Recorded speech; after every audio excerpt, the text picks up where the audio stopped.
그리고 지금 아마 전고점 대비 한 20여% 빠졌을 거예요. 이거는 어떻게 보면 일상적인 조정이라고 볼 수 있어요. 이제는 비트코인 현물 ETF를 고객들한테 추천해도 좋다라고 허용을 했어요. 그래서 아마 모건 스탠리는 앞으로 자사 고객들한테 비트코인 현물 ETF를 이제 많이 추천하게 될 겁니다.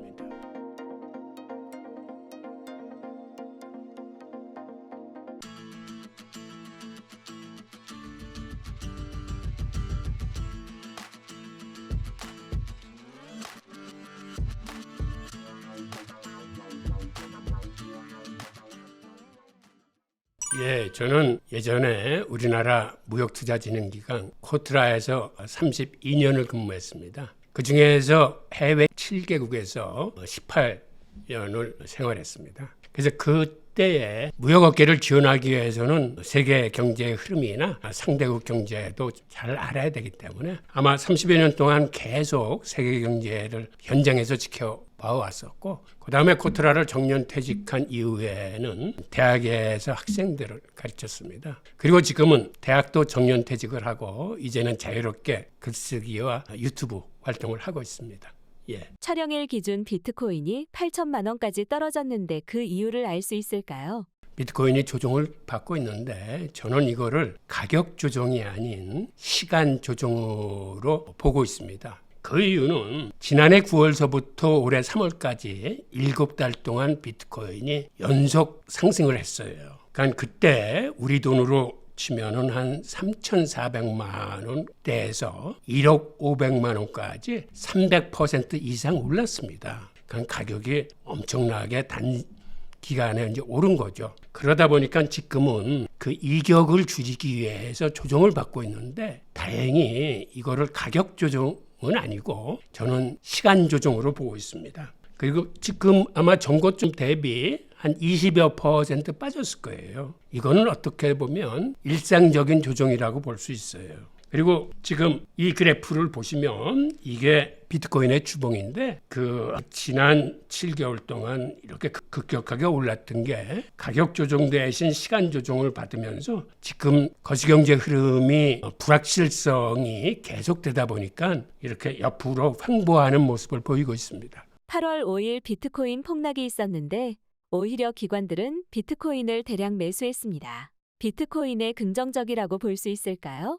기관들은 비트코인 전망을 나름 긍정적으로 보고 있습니다. 그런데 기관들이 움직이려면 사실은 두 가지 조건이 충족이 돼야 돼요. 그게 뭐냐면 기관들이 항상 갖고 있는 두 가지 큰 원칙이 있는데, 하나는 거시경제 흐름에 맞서지 마라.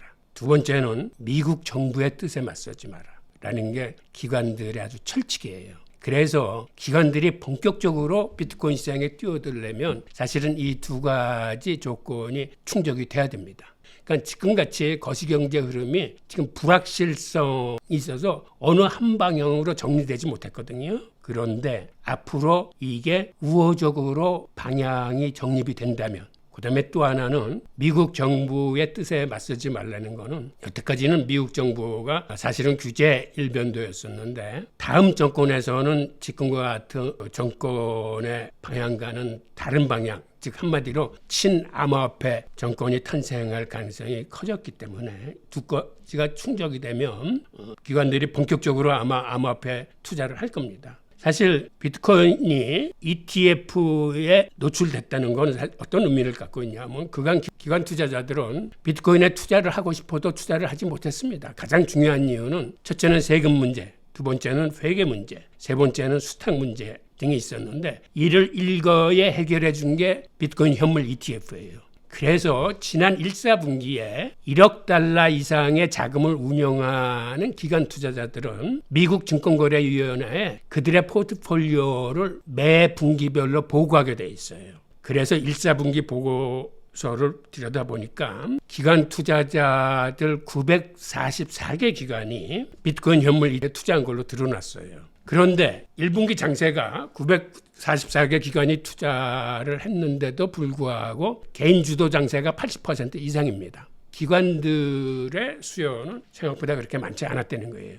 그런데 실제로 SEC의 그 F13이라는 보고서를 제출해야 될 기관의 숫자가 몇 개냐면 자그마치 10,000개가 넘어요. 그러니까 944개가 우리가 많은 것처럼 보이지만 사실은 10분의 1도 발을 담그지 않았고, 그리고 투자한 기관 투자자들도 많은 금액이 아니고 이제는 시험 삼아서 조금씩 사보는 수준이기 때문에 앞으로는 이런 기관 투자자 수가 많이 늘어날 거고, 그중에서도 특히 대형 금융기관들이 참여할 가능성이 큽니다. 그리고 포트폴리오 비중도 지금과 같은 작은 금액이 아니고 1%, 2%, 3%, 5% 정도로 앞으로는 커질 가능성이 있어요.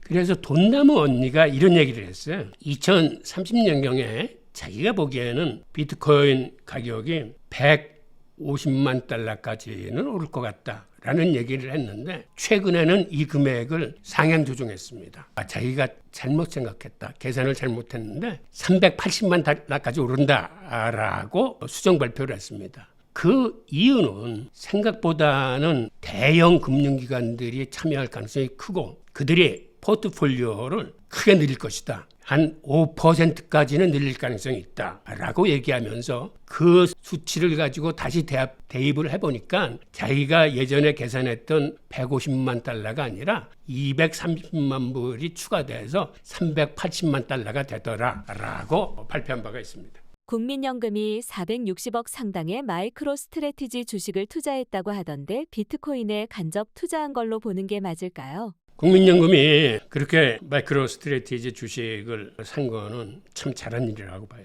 왜 그러냐면 노르웨이 국부펀드가 올해 상반기에 비트코인과 관련된 주식들을 샀는데 그 결과 그 비트코인 개수를 계산해 보니까 2,446개 정도를 산 셈이 있더라라는 발표를 했어요. 즉 노르웨이 국부펀드는 비트코인을 직접 산 게 아니고 지금 얘기했던 마이크로 스트래티지 주식을 샀고, 그 다음에는 마라톤 디지털 주식, 코인베이스의 주식, 그 다음에 블록 주식 등 비트코인을 투자한 기업들의 주식을 샀는데, 그 주식을 다 계산해 보니까 한 1억 5천만 달러 어치 샀고, 그거를 국민 1인당으로 계산해 보니까 1인당 27달러 정도의 비트코인을 소유한 셈이 됐더라라는 발표를 했습니다. 그리고 또 하나 고무적인 뉴스는 마이크로 스트래티지 주식 가격 상승률이 엔비디아를 제치고 미국 전체 주식 중에서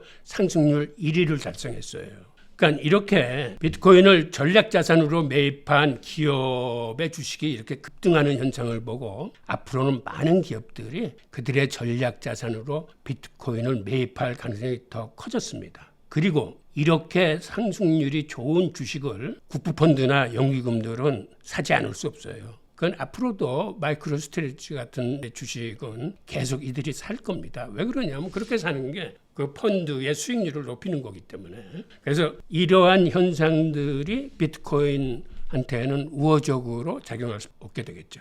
JP모건 등 대형 금융기관들이 비트코인에 관심을 가질 수 있을까요? 최근에 대형 금융기관들의 움직임이 일부 포착되고 있는데, 우선 첫째는 모건 스탠리입니다. 모건 스탠리는 자사의 어드바이저 인력이 한 15,000명 정도 돼요. 어드바이저라는 건 뭐냐면 개인이 자기 투자 포트폴리오를 상담해 왔을 적에 그 투자 포트폴리오를 어떤 식으로 조정을 하면 좋겠다, 즉 어떤 것에 매입 비중을 좀 높였으면 좋겠다라고 이렇게 상담해 주는 사람이거든. 근데 그 사람들한테 최근에 교육을 시키면서 뭐라고 했냐면 이제는 비트코인 현물 ETF를 고객들한테 추천해도 좋다라고 허용을 했어요. 그래서 아마 그 모건 스탠리는 앞으로 자사 고객들한테 비트코인 현물 ETF를 이제 많이 추천하게 될 겁니다. 이번 2분기에 1억 8천만 달러인가 이런 간접 투자가 이루어졌어요. 모건 스탠리에서. 그런데 그보다 더 큰 수치를 이뤄낸 게 골드만삭스입니다. 골드만삭스가 직접 투자한 건 아니고 여기도 마찬가지로 개인 상담을 통해서 혹은 개인들의 투자를 대행해 주는 그런 서비스를 통해서 현물 ETF를 추천을 했는데 이미 2, 4분기에 그들의 간접 투자액이 4억 달러를 넘었어요. 앞으로 이런 식으로 대형 금융기관들이 자사 고객들한테 혹은 그들의 대행 서비스를 통해서 간접 투자를 늘릴 겁니다. 그리고 머지않아서 이들이 이 시장에 들어와서 직접 투자도 할 가능성이 커져요. 그래서 돈나무 언니가 이들이 본격적으로 참여를 하면은 비트코인 가격이 고공행진을 할 거라고 전망한 겁니다. 최근 잭슨홀 미팅에서 파월 의장이 금리 인하의 가능성을 시사했는데 금리 인하가 비트코인에도 호재가 될까요?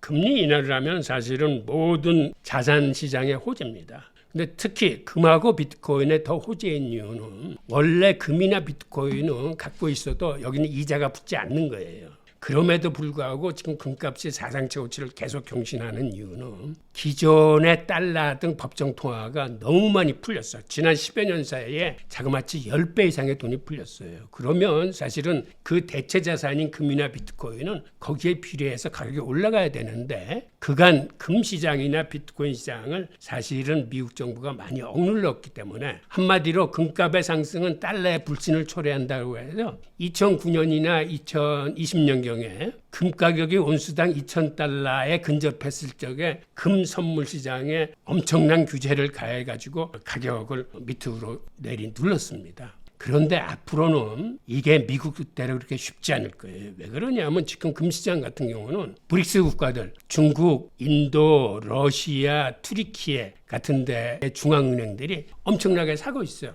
그들이 왜 이렇게 사냐면 우크라이나 전쟁으로 인해서 미국 정부와 서방 세력들이 외환보유고 압류하는 걸 보면서 미국 국채를 외환보유에 갖고 있다가는 나중에 미국하고의 사이가 엇나면은 우리도 저런 식으로 압류를 당하겠구나 생각해서 그들이 지금은 미국 국채를 사지 않고 대신에 금을 담습니다.